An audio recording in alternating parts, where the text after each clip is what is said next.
నమస్కారం, నేను శ్రావణి. తాండవ న్యూస్ కి స్వాగతం. కాకినాడ జిల్లా తుని నియోజకవర్గంలో రాజకీయంగా ఉద్రిక్త పరిస్థితులు నెలకొన్నాయి.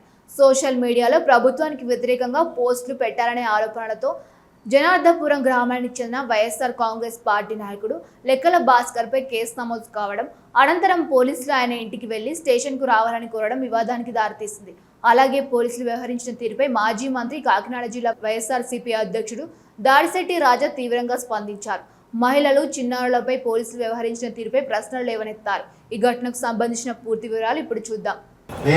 నేను మంత్రిగా ఉన్నప్పుడు కూడా నా మీద కూడా దారుణంగా రకరకాల సామాజిక మాధ్యమాల్లో చాలా దారుణంగా మాట్లాడేవాడు. ఇప్పుడైతే అంత దారుణంగా ఏం లేడు. ఎందుకంటే అప్పుడు నేనేం మాట్లాడేవాడిని కాదు, పెద్దగా ఎవరిని ఏం పట్టించుకునేవాడిని కాదు. ఇప్పుడు ఏదో చిన్న కామెంట్ పెట్టాడు, అది కూడా డైరెక్ట్ గా కాదు, ఇండైరెక్ట్ గా ఏదో కామెంట్ పెట్టాడు. అసభ్యంగా కానీ ఏది లేదు. కానీ ఆ కామెంట్ గురించి పాపం పెట్టి ఒక అరగంటలో తీసాడు. సరే ఎందుకులే, అది కరెక్ట్ కాదులే అని చెప్పి తీసి పారేశాడు. మొన్న అతని ఇంటికి వెళ్ళారు పోలీసులు, అతని మీద దౌర్జన్యం చేశారు. చదువుకున్నవాడు, ప్రశ్నించేవాడు కాబట్టి నోటీస్ ఇచ్చి తీసుకెళ్ళండి, నోటీస్ ఇచ్చి వస్తానని చెప్పేసి మాట్లాడడం జరిగింది. ఈ పోలీసులు అడవాడికి అతను కొద్దిగా ఇబ్బంది పడి భయపడి వెళ్ళిపోయాడు. అక్కడికి వాస్తవంగా అతను ఎక్కడున్నాడో కూడా తెలియదు. ఇంటి మీదకి వచ్చారు.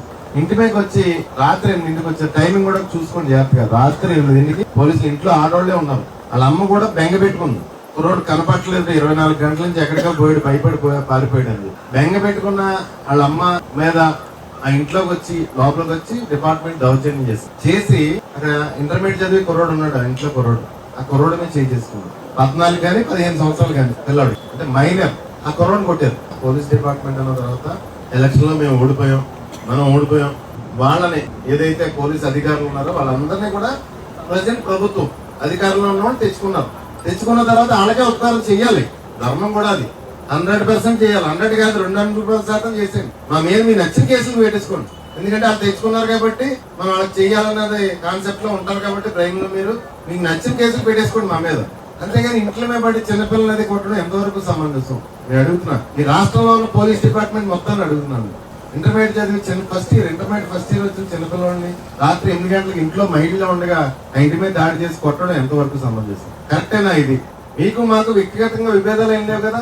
పోలీసు వారు నేను అడుగుతున్నాను, మీకు మాకు ఆస్తి తగాదాలు కానీ, సరిహద్దు తగాదాలు కానీ, వాటాల్లో పంపకాలు కానీ మీకు మాకు వ్యక్తిగత తీర్థాలు ఉన్నాయా? ఏం లేవు కదా. ఏం లేనప్పుడు ఎందుకు మీకు మా మీద ఏదో మీకు పగ ఉన్నట్టు 3 ఏళ్ళు చేస్తారు, వెళ్ళిపోతారు, ఇంకో దగ్గరికి వెళ్ళిపోతారు. మీరు ఇవన్నీ మీరు కూడతో తీసుకెళ్తారా? అంటే మేము అధికారం వచ్చిన తర్వాత మీరు వెనక్కి రప్పించినాక ఇవన్నీ మీరు మూర్తో తీసుకెళ్తారా? ఆమె కోపం కదా, మీరు నచ్చిన కేసులు కట్టేసుకోండి. అంటే పిల్లల్ని ఆడవాళ్ళని కొట్టడం అనేది ఎంతవరకు ధర్మం? నాకైతే కరెక్ట్ అనిపించట్లేదు. నాకేం ఉపకారం చేయవసరం లేదు. ఎందుకు మేము వ్యక్తిగతమైన శత్రువుల్లో చూస్తారు మమ్మల్ని? మాకేం సాయం చేయమని మిమ్మల్ని మేము అడగట్లేదు. మీరు నచ్చిన కేసులు కట్టేసుకోండి. ఏ కేసులు కావాలంటే కేసులు వేసేసుకోండి. దయచేసి ఒంటి మీద చేయడం కానీ, పిల్లల్ని కొట్టడం కానీ, మహిళలను కొట్టడం కానీ, రాత్రి మగవాళ్ళు లేనప్పుడు ఇంట్లో మీద వెళ్ళి దౌర్జన్యం చేయడం కానీ ఆపితే బాగుంటుంది. ఈ పాపాలు మోసుకుంటారా మీరు జీవితాంతోనే? నాకు అర్థం అవుతుంది.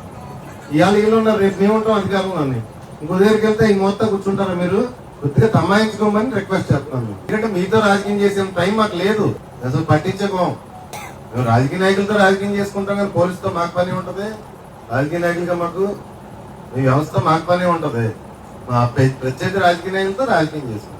దానివల్ల ఏమవుతుంది? అతను ఏం పెట్టాడు, ఏం మాట్లాడాడు అని అందరూ అడిగే పరిస్థితి వస్తుంది. కరెక్ట్ కాదు కదా.